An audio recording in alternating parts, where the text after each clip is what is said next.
Good morning, good morning, good morning. Welcome to Speak On. I'm your boy R.W. Coolins. First and foremost, giving honor to the God who allows me to come at you in this manner on a weekly basis. How's everybody doing out there? Hopefully everybody's tuned in, locked in. Got a good show for you today. We're gonna do this. No phone lines, nothing like that today. We're just gonna ride through and do it. Still working out some kinks here in the studio. So I appreciate everybody tuning in. Appreciate everybody hanging with me. I think we got something else going on now. It's not the audio, but it's the video. I see some glitches coming through. Man, I'm trying to work this thing out, but y'all bear with me, bear with the systems. I mean, I'm trying. I'm trying. You know, I'm a one-man operation, as I always say, but I'm trying. I'm trying. I'm trying. It's an unscripted Saturday, just like last week. I'm just gonna go off top of the dome with some things, and we're just gonna do what we do, you know, like we always do. Start off with this. Can I vote? www.nass.org. Can I vote? We've been talking about this enough. Everybody's been seeing things in the news where we got some decisions to make. We got decisions to make when we go to the polls, not only about the president, but these other positions coming up, congressmen, senators, local congressional members, judges. We got decisions to make. You should be getting things in the mail. There's some primaries going on right now before the big election in November, but you should be getting those things. And we should be doing our due diligence to start reading up on these people that are running for these positions, to make sure that we're doing our due diligence to not just throw somebody in there, but get somebody in there that is going to do what we need them to do. So make sure you're doing that. nass.org /can I vote. That's where we're at. That's where we're at right now. So without further ado, as I say, it's unscripted, baby. Unscripted, off the top of the dome. I got a couple notes here, a couple things going on, some things I really want to touch on that deal with some ignorance, but we're going to get into that in a minute. Also, you know, let me go here before we get into the show, before we really get into the show.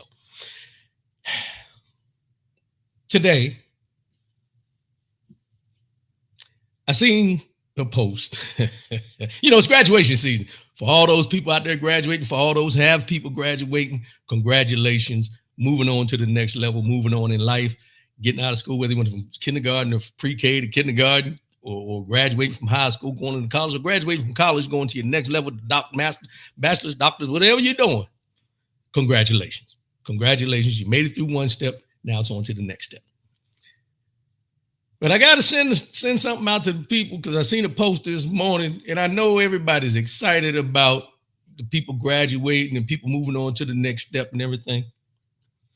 But if you decide to put something on your truck, SUV, back window, congratulations, or, you know, or what is happy graduation, or any of that kind of stuff, please ensure that somebody knows how to spell. I seen one this morning that said gradation, not graduation, gradation. It was plastered on the back window of somebody's SUV. Please ensure that somebody knows how to spell before you start putting this stuff up on the back window. It takes away, it takes away from what's going on. It takes away from the celebration when it just says gradation.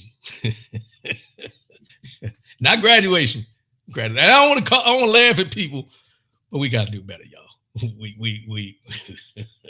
We have to do better when we're doing these things. So, all right, y'all ready? Let's go and get into this.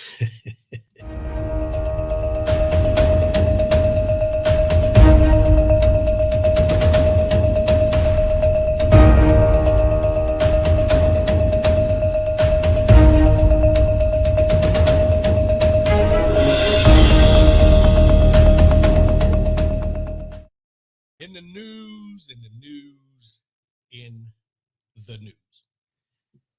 This week, you know, we're dealing with misinformation.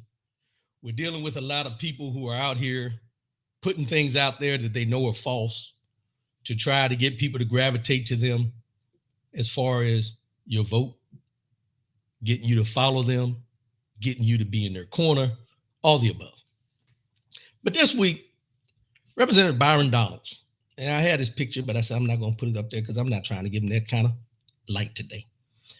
But Representative Byron Donalds, he pushed back on a Democratic criticism after saying the black family was together during Jim Crow. Now, on this interview, he had mentioned, and this is what he said. He said, you see, during Jim Crow, the black family was together.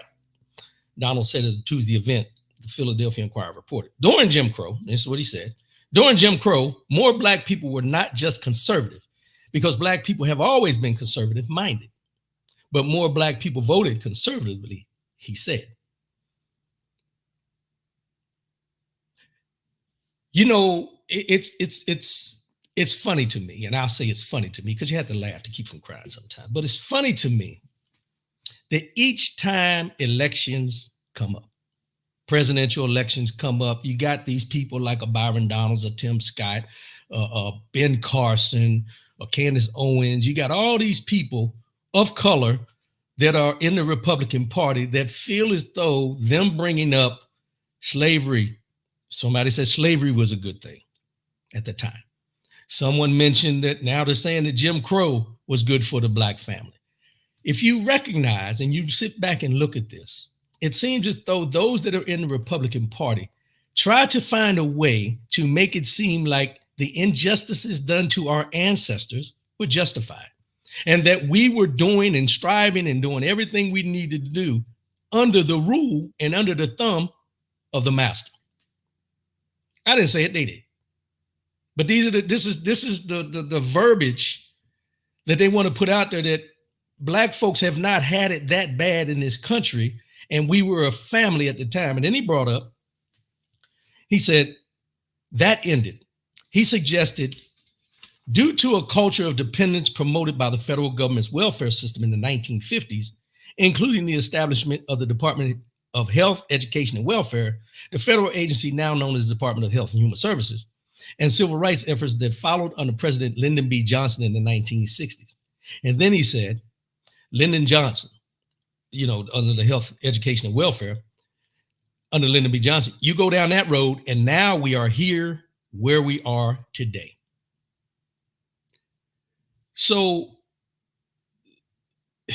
the mindset of a Byron Donalds, of people in the Republican Party, those that look like us and those that don't, is that when we were under some type of bondage, I'm going to call it bondage, or when we weren't getting equality, or what we're still fighting for now, when there was no systems in place to help us get a leg up, we were better off. And I'm trying to find out and try to figure out where they get this information from, because I'll go out on a limb here. And if you go back and talk to any of those people during that time, they would tell you, in a comparison of then and now, it's much better. We're still fighting. Let's clear that up. We're still fighting. However, for them to keep throwing this narrative out there, and you know who the narrative is for. It's not for us. It's not for us. It's not for us. The narrative is for those that they're trying to pander to in the Republican Party, and those who feel that they're going to vote Republican now because they don't feel that Joe Biden or the Democratic Party has done anything over time, which is a narrative they want to throw out there. But Byron Donalds was on CNN's Newsnight with Abby Phillips. And he said Donalds acknowledged that Black Americans are better off today than they were during the Jim Crow era. And he doubled down on his argument that Black marriage rates were higher prior to the enactment of several social welfare programs during the Johnson administration. Then he should have said that from the start, because then he followed off and he said, all I was doing is referring to the time periods when you talk about the historical timelines in America and coinciding with Black families and what the marriage rate in Black families are. Nobody ever made nostalgia. That was never the point. It wasn't even about that, he added. I didn't say that. I didn't even insinuate that. So he's saying now that he didn't insinuate that it was a good thing, is what he's saying. But here's the thing about Byron Donalds that I found out. Not that it should matter, but it does play into the mindset of why he's speaking this way. Byron Donalds, who is so concerned about the welfare and the betterment of the Black family, from during the Jim Crow era and how it's changed up to this point. But Byron Donalds himself is not even married to an African-American woman. I said it. Not that it shouldn't matter, but you can't go out here and saying the black family is not this, the black family is not that, when you're not even part of a black family yourself. You chose, and which is everybody's choice. I'm not trying to take anything away from it, but there's certain situations, and I'm not saying he shouldn't be able to speak on it, but if you're going to put and interject your opinion and your thoughts into it, then a lot of people, as well as me, are going to look at it and say, wait a minute, because during that time of Jim Crow, you couldn't be married to who you're married to right now. So obviously things have gotten better, but then he flipped it and wanted to say that he was talking about black marriages and the decrease in marriages in the black community. Well, did you take into account that people are marrying outside of the black community? You have black men marrying white women, Asian women, Hispanic women, and you got black women marrying white men, Asian men, Hispanic men. All that comes into play, but that's not what you said. That's not what you said. Now, mind you, he is one of the people on the short list for VP for Donald Trump. So you have to take that into account as well. But these are the things that these people come out with during this time, during election time, to get you in the mindset that you need to go Republican now. Hakeem Jeffries came out and made a statement. I'm not going to read that. But this is what Donald said again on X. He said that the Biden's campaign and Hakeem Jeffries should check your resources and stop lying to the American people. That they're trying to say that I said black people were doing better under Jim Crow. I never said that. They are lying. But the concept of what you said was that. And this is what he came back and tried to reiterate. What I said was that you had more black families under Jim Crow, and it was the Democrat policies under HEW, Health, Education, Welfare, under the welfare state, that did help to destroy the black family. That's what I said. I also said that you're seeing a reinvigoration of black families today in America, and that is a good thing. And he keeps harping on the black family and where it has gone decrease, where we have these decreases. But, and I'm just going to say it, he's part of the decrease because he chose to marry outside of the black family and to keep a black family together. He married outside of his race. Now, mind you, I'll say it again. I don't care who you marry. I don't care what but you can't because you're a politician straddle the fence and try to bring out these numbers and statistics about the black family when you're part of the reason why the numbers are going down, because not in a bad way, but you chose to marry outside of your race. That's a choice. But you can't denigrate all the other black folks that are marrying African Americans and keeping the black family together. What are we doing here? It's a narrative, y'all. It's a narrative. And you know, it needs to be called out when it's called out. And then when they try to straddle the fence and go back and forth, well, that's not really what I said. That's not what I said. Yes, it is. It's exactly what you said. It's exactly what he said. And that's where the issue comes in for me at this time, doing politics. When we're dealing with politics and when we're dealing with elections, these are the things that are coming up. These are the things we need to pay attention to. Don't just hear what they say. Find out the context in what they're saying. That's where the issue comes in. We have to know the context in what they're saying, how they're saying it, and why they're saying it. That's all I'm going to give you for today on that, because it just doesn't make any sense to me. Now I'm going to transition for a minute. Because this was in the news as well. All this stuff is in the news, but this was in the news as well. And it deals with voting.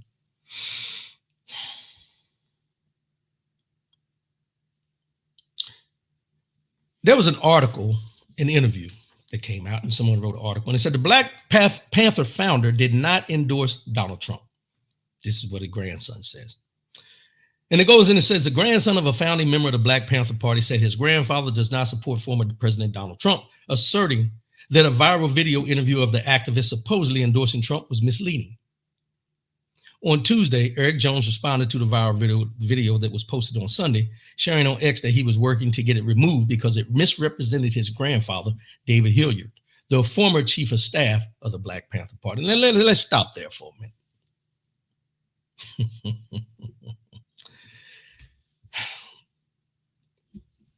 Black Panther Party and Donald Trump is odd being in the same sentence. But if you got a member of the Black Panther Party saying that they support Donald Trump or endorse Donald Trump, you need to do your research, because he goes against everything that the Black Panther Party was about. It was about equality. It was about feeding the people in the community and so on and so forth. Nothing Donald Trump is about, nothing the Republican Party is about at this time. Sometimes the Democratic Party is not about it as well. But it went on to say,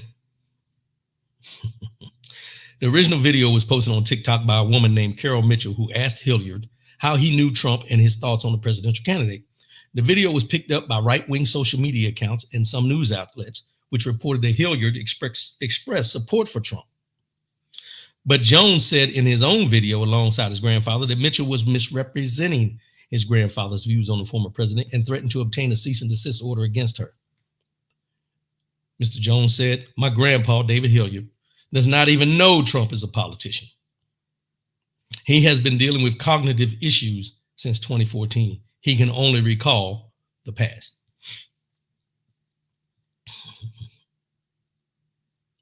See what they're doing? Who sought out this older gentleman, knowing he was a Black Panther at that time, part of the Black Panther Party? Matter of fact, he was what did they say? He was a founding member, the former chief of staff. So they seeked him out to ask him questions about Donald Trump. This man's had cognitive issues since 2014, and he can only recall the past. Miss Mitchell posted the original video Sunday. The video has since been taken down from her TikTok account, but in the reposted version of the video, Mitchell can be seen asking Mr. Hilliard about Trump. "I want you to meet someone who knew Donald Trump, and he's going to tell you about Donald Trump in his own words," Mitchell said in the video before passing the phone to Mr. Hilliard. And Mr. Hilliard said this. Now, mind you, he's been having cognitive issues since 2014. "I knew Trump when Trump was a college student in New York and he supported the Black Panther Party." No. After being asked, Hilliard said in the video that Trump was a decent man and a friend of African Americans. He went on to say that Trump is not a racist. "In your opinion, sir, your valued opinion, who do you think they put all these charges on Trump and they're afraid of him to be president? Why do you think they put all these charges?" And Mr. Hilliard, he said, "Because Trump likes Africans in America. He likes Black folks," Hilliard replied. "I think that Trump is qualified and a very decent approach to having somebody representing America." Mitchell went on to say that she agreed with Hilliard and thought Trump will be able to get us off this government thing and get us to making our own money. After the video went viral, his grandson, Jones, condemned Mitchell for making and posting the video. "My grandfather doesn't support Donald Trump," he said on X. "This is just senior abuse. The lady really is awful for doing this." He posted a video in which he appeared with his grandfather, clarifying that Hilliard had only been speaking about Trump in the context of knowing him in the past.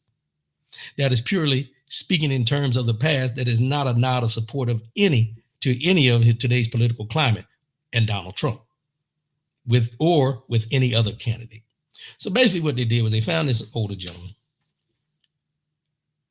and tried to make it seem like a member of the Black Panther Party is approving of Donald Trump now, where this older gentleman has been having cognitive issues since 2014, and all he can recall is the past. He knows Donald Trump as being a politician. He only knows him from when he was probably promoting boxing matches in Atlantic City when they were doing them in his casinos and different stuff like that. And I don't want to speak for him, but I'm assuming, which we all do at times. I'm just trying to figure out why this reporter specifically went looking for him. That's all. I don't get it. But it's election season. What do we expect? It's election season. What do we expect?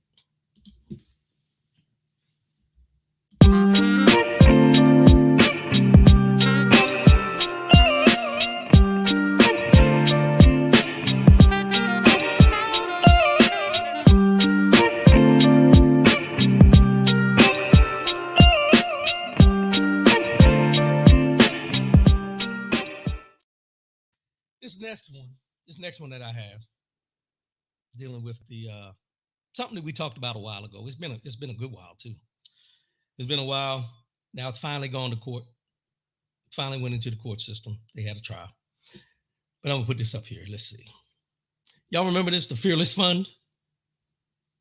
Miss Arian Simone and Ayanna Parsons, co-founders of the Fearless Fund. And the Fearless Fund, let me refresh your memory if you didn't see this at the time. Fearless Fund invests in women of color-led businesses seeking pre-seed, seed level, or Series A financing. Our mission is to bridge the gap in venture capital funding for women of color. Founders building scalable, growth-aggressive companies. Fearless Fund is built by women of color for women of color. So we talked about this before. There's a guy named Bloom, and I can't remember his first name, but he put this lawsuit in against the Fearless Fund. And the Fearless Fund is a grant program for Black women business owners, and they determined the appeals court rules is discriminatory because it's only giving money or providing means for Black women.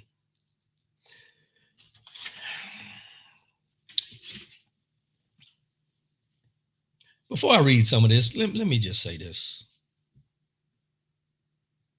I understand why these women decided to start the Fearless Fund. Because there's many times where we, as African-American men and women, are trying to get a business loan, trying to start a business or trying to do something, and we can't get the means or the funds to do it. So they started something where you could come through them. They give you a grant to get your business started, get you going and everything like that. And then somebody said, wait a minute, this is being discriminatory. Never taken into account, in my opinion, never taken into account the countless times that we're turned down for loans, the countless times that we hear about, not being able to rent an apartment, buy a home in a certain neighborhood, all the above. Anything, any roadblock you can think about, this Fearless Fund was one entity to help African-American Black women start a business, give them a grant, give them a leg up, get them started. But there's so many people, and I'm going to say this is the Fearless Fund. And the reason they put these things into play and took it to court and did this lawsuit is because of the beginning of the word. It's fear. It's fear. It's not the fact that they were doing something that is discriminatory. Let's just look at it and call it what it is. They identified it as being discriminatory, but what they really looked at is the fact that how are these Black women, African-American women, able to fund other African-American women or give them grants to start a business? That's not how the system's supposed to work. We have banks and credit unions and all these other different entities that they should be going through rather than them creating something to circumvent the system. That's what it comes down to. That's what it comes down to. Brian Hoodie, good morning. Appreciate you, bro. That's what it comes down to. Because of that, they did this lawsuit. Now, let me read what it says. A grant program for Black women business owners is discriminatory, appeals court rules. The ruling against Atlanta-based Fearless Fund is another victory for conservative groups waging a sprawling legal battle against corporate diversity programs. In the discussion. It's a diversity, equity, and inclusion program. It's a program to help with the DEI situation when you're going in to get these loans and they don't want to give them to you because DEI is being frowned upon and everything. And this is what they do. A U.S. Federal Court of Appeals panel suspended a venture capital firm's grant program for Black women business owners, ruling that a conservative group is likely to prevail in this lawsuit, claiming that the program is discriminatory. The ruling against the Atlanta-based Fearless Fund is another victory for conservative groups waging a sprawling legal battle against corporate diversity programs that have targeted dozens of companies and government institutions. The case against the Fearless Fund was brought last year by the American Alliance for Equal Rights, a group led by Edward Bloom. Couldn't remember his first name. His name is Edward Bloom, the conservative activist behind the Supreme Court case that ended affirmative action in college admissions. Let me read that again. Edward Bloom led the group American Alliance for Equal Rights. The same conservative activists behind the Supreme Court case that ended affirmative action in college admissions. Bloom applauded the ruling, saying programs that exclude certain individuals because of their race, such as the ones the Fearless Fund has designed and implemented, are unjust and polarizing. Fearless Fund CEO and founder Ariane Simone said the ruling was devastating for the organizations and the women it has invested in. This is what she said. The message these judges sent today is that diversity in corporate America, education, or anywhere else should not exist. It should not exist, excuse me. These judges brought what a small group of white men were selling. These judges bought what a small group of white men were selling.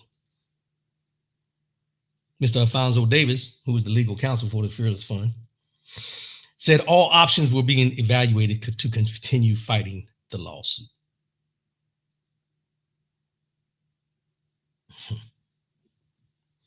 And then there's some other things that they talked about. The legal effort to dismantle workplace diversity programs has suffered its share of setbacks as well, reflecting polarized opinions among liberal and conservative judges on the issue. Last week, for example, a federal district judge in Ohio dismissed a lawsuit against the insurance company Progressive and fintech platform Hello Alice, challenging a program that offers grants to help Black-owned small businesses purchase commercial vehicles. Similar lawsuits have been dismissed against Amazon, Pfizer, and Starbucks. The case against the Fearless Fund has been closely watched by civil rights groups, philanthropic organizations, employment lawyers, and the venture capital industry as a bellwether for how the courts are viewing programs intended to level the playing field for racial minorities and other groups that have historically faced discrimination in businesses and workplaces. And it was a 2-1 ruling against the Fearless Fund. 2 of the people that voted against it, 2 of the judges, were appointed by former President Donald Trump, and the other one was appointed by former President Barack Obama.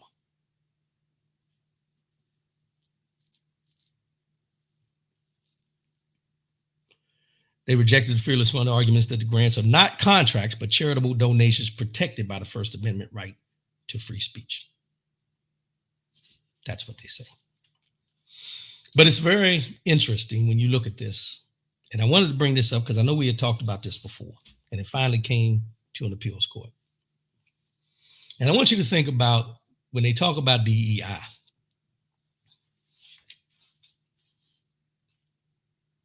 Anything that is trying to level the playing field in society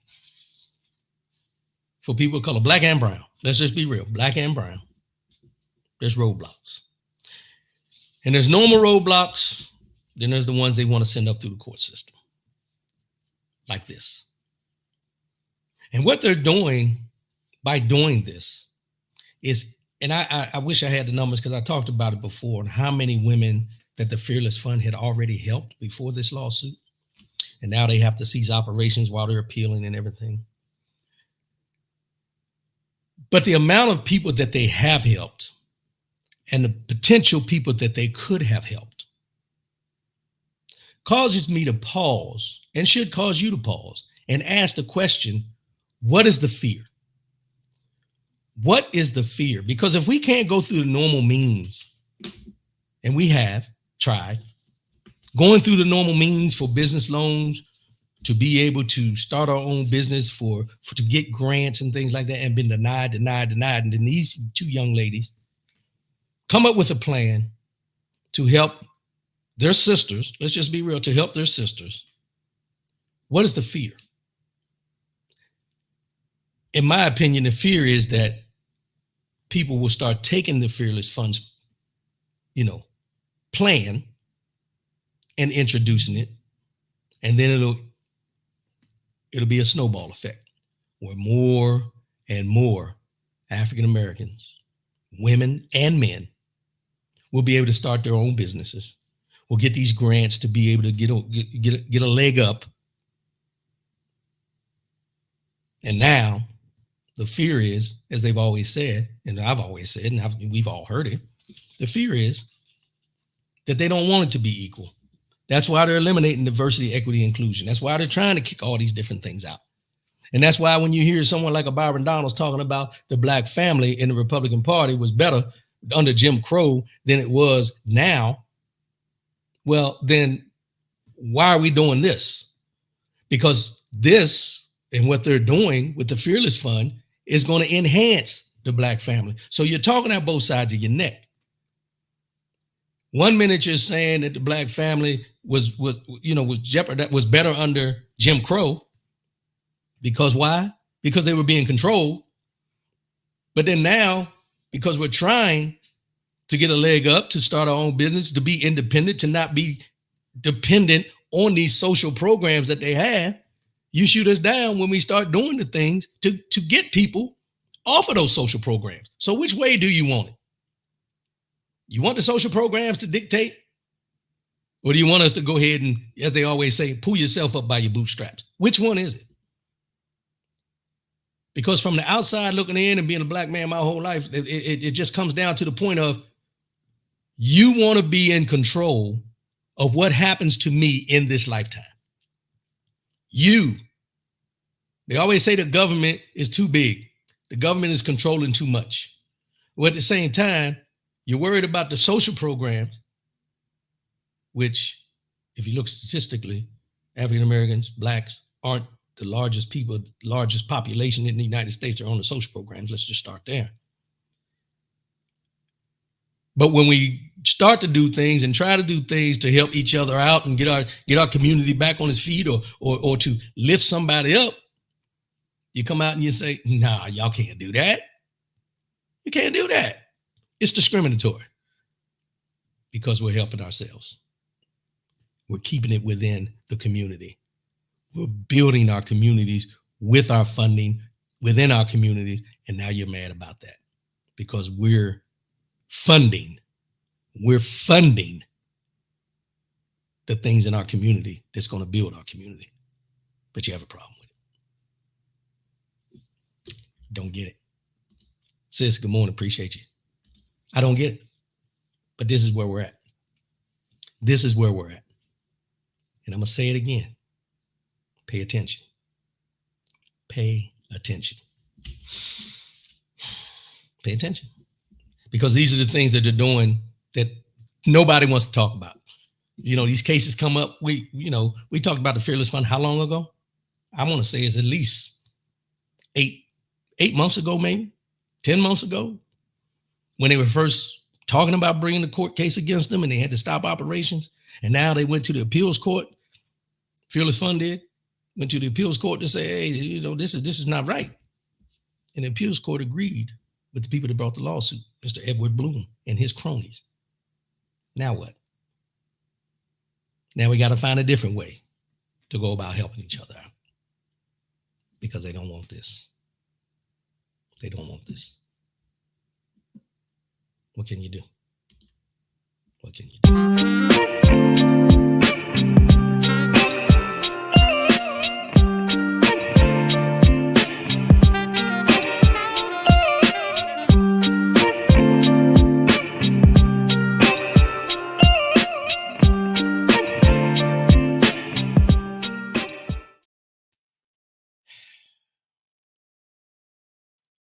Talked about graduation not too long ago.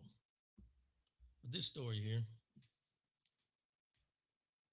I'm torn. And once we get into the story, I'll tell you why I'm torn.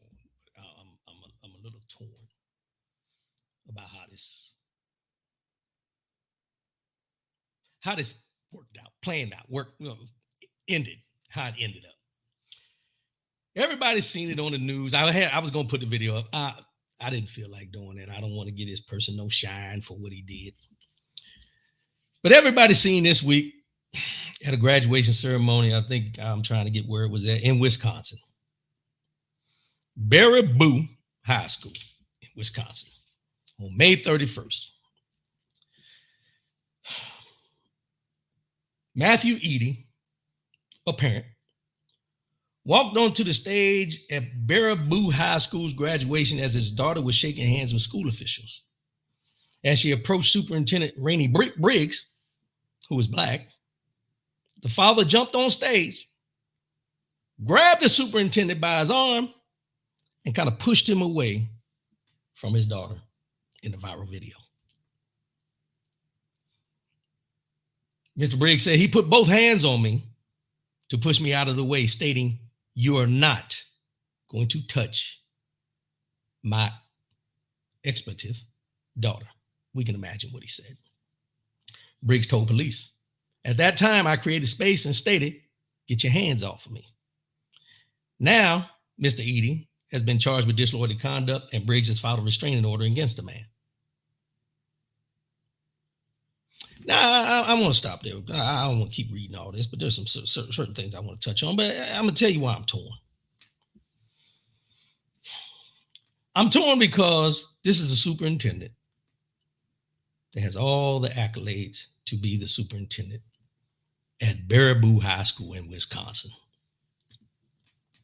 And there's one parent, white parent, decides that he don't want the superintendent to shake his daughter's hand for graduating. Now, mind you, they said there may be some history with this as him being the superintendent, because they're saying that something happened that in the past where the parent didn't feel that his daughter got a fair shake, and the superintendent was part of that decision. Understood. These things happen. But for you to get up out of your seat and walk up there to push this man out of the line because you don't want him to shake your daughter's hand, because that's all it would have been, was a handshake. We've all been through that line.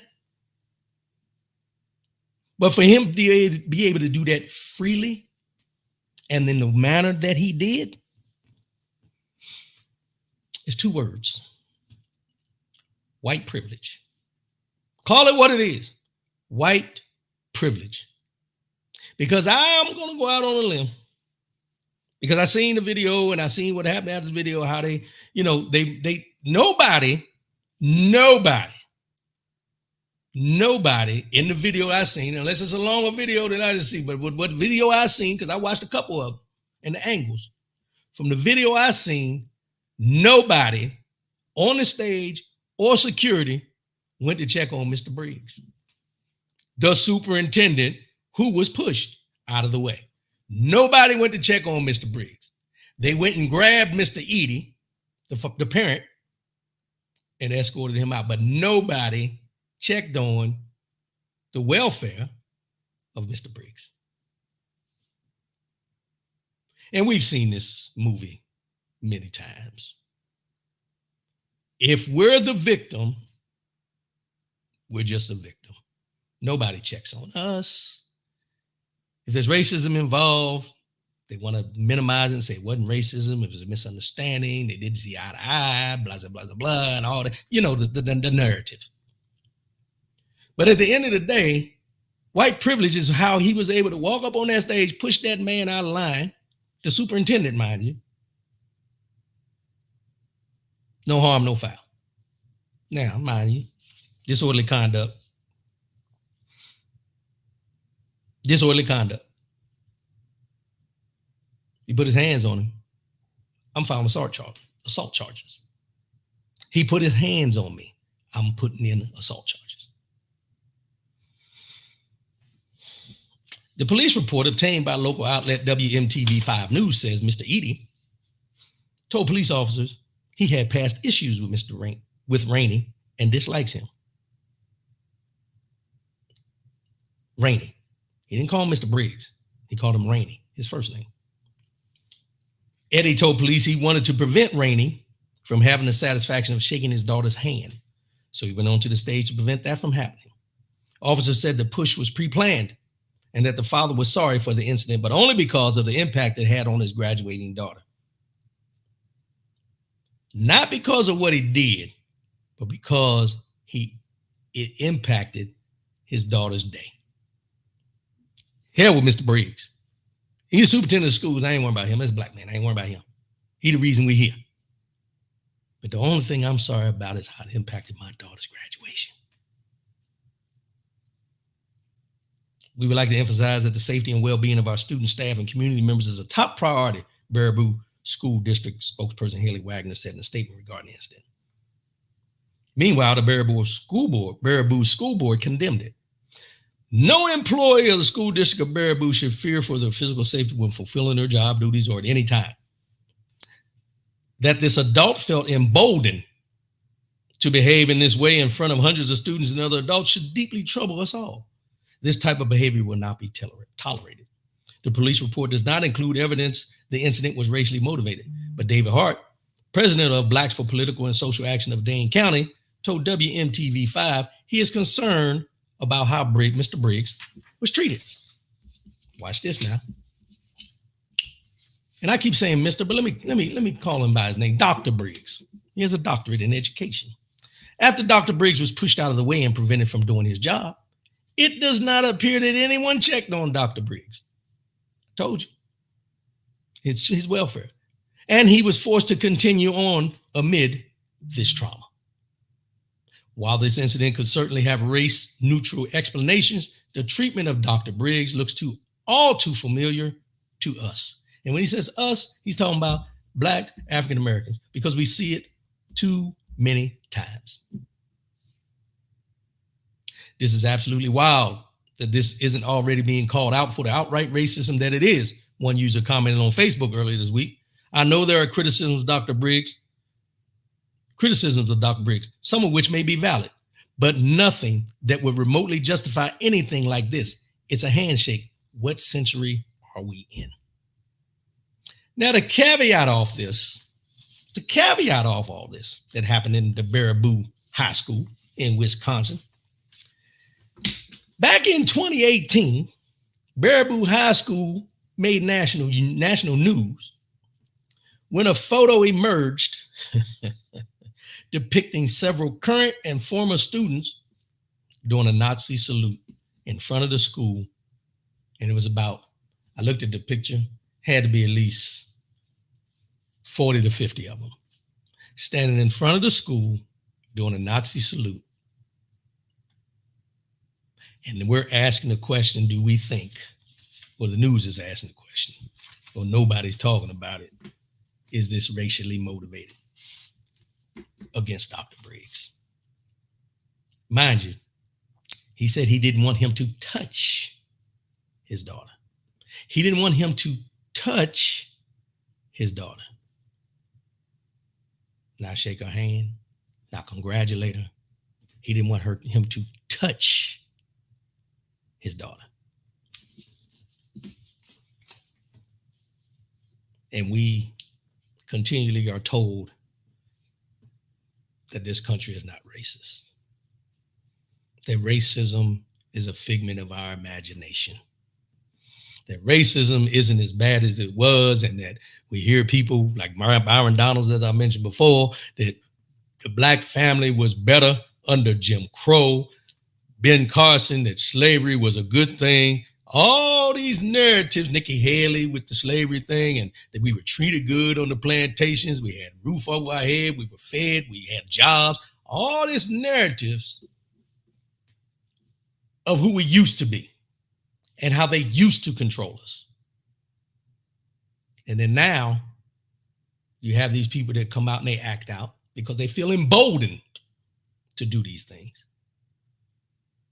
And nobody wants to just call it what it is. It's racism. I didn't want him to touch her. Rainey, not Dr. Briggs, not Superintendent Briggs, not Mr. Briggs, Rainey, by his first name, which tries to minimize his standing of everything he's accomplished up to this point. Why? Why? This is where we're at. This is where we're at. Let's go.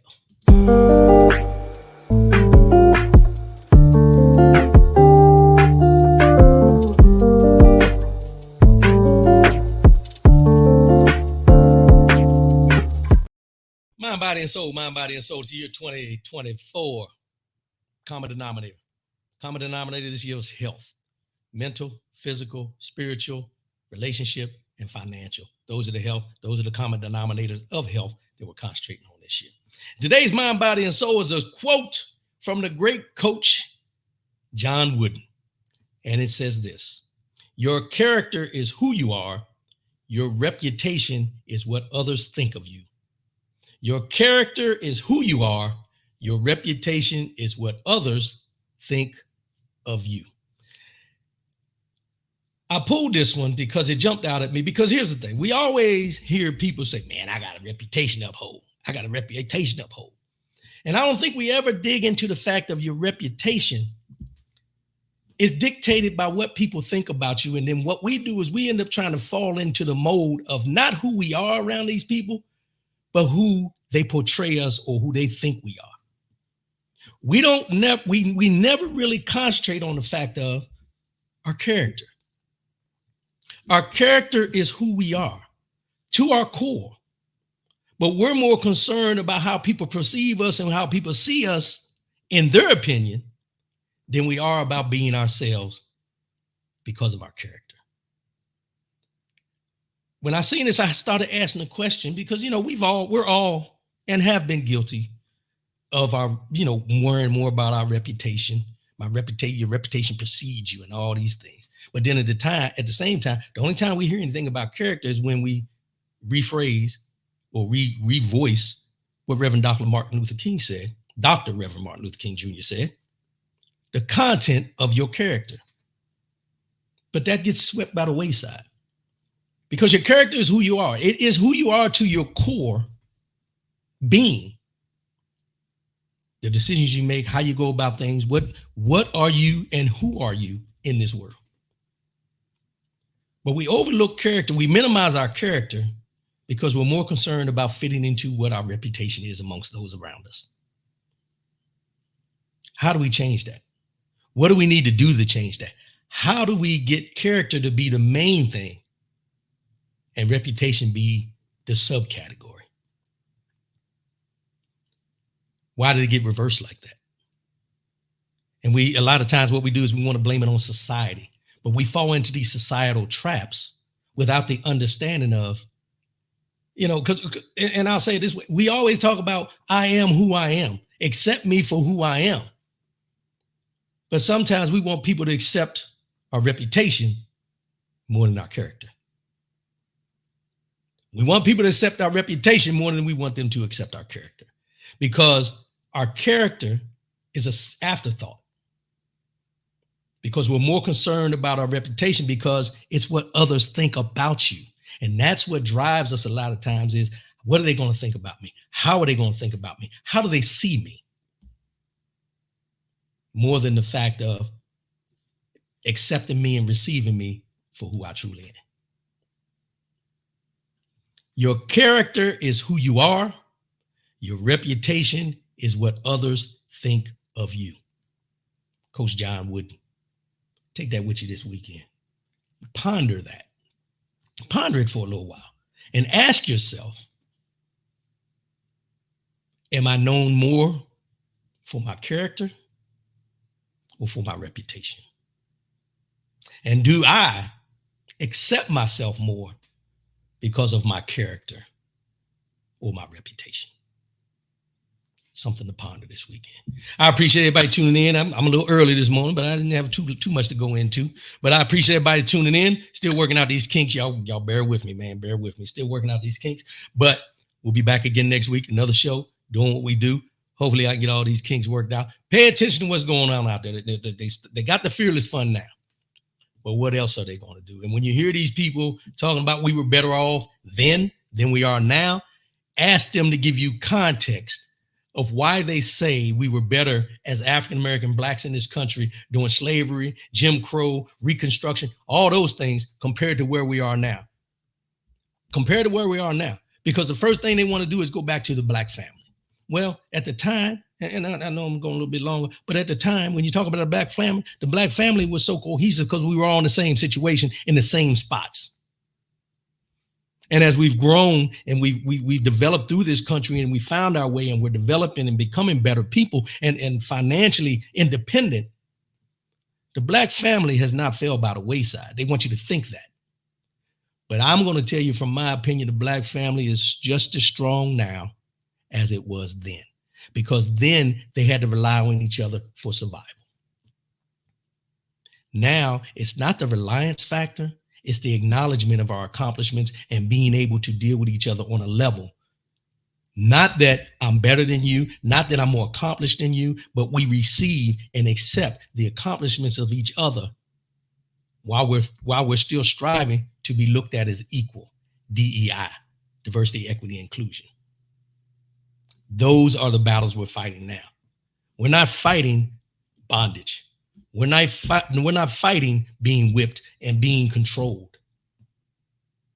What we're fighting is the racism that is still there, that has always been there. And the inequality of when we're trying to go out and try to make ourselves better, and they put these roadblocks up. The black family, in my opinion, is just as strong now as it was then, in a different way. In a different way. So when you hear the Byron Donalds or the Ben Carsons and all these people, anybody, tell them to give you context of what they mean. And I guarantee they'll fumble it. They're going to fumble around because they don't have context to show that we were better off being slaves, that we were better off doing Jim Crow, Reconstruction, the Civil Rights Act. They know that it's a lie. But they're going to keep that narrative going all through this election. Because why? They want you to start thinking that the conservative Republican Party is going to be more beneficial to you than where you are now and where you sit.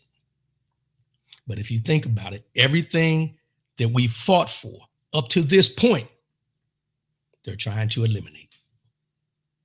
You don't believe me? Read. Go in, pull up the things that the Republican Party, Donald Trump, not just now, Bush, Reagan, look at the things that have been eliminated from everything we fought for year after year after year. And you'll recognize a pattern that it's not about equality. It's not about giving us anything. It's not about us being able to become better. It's about them stopping us or trying to stop us from accomplishing the things and to enjoy the freedoms that they say this country was built on.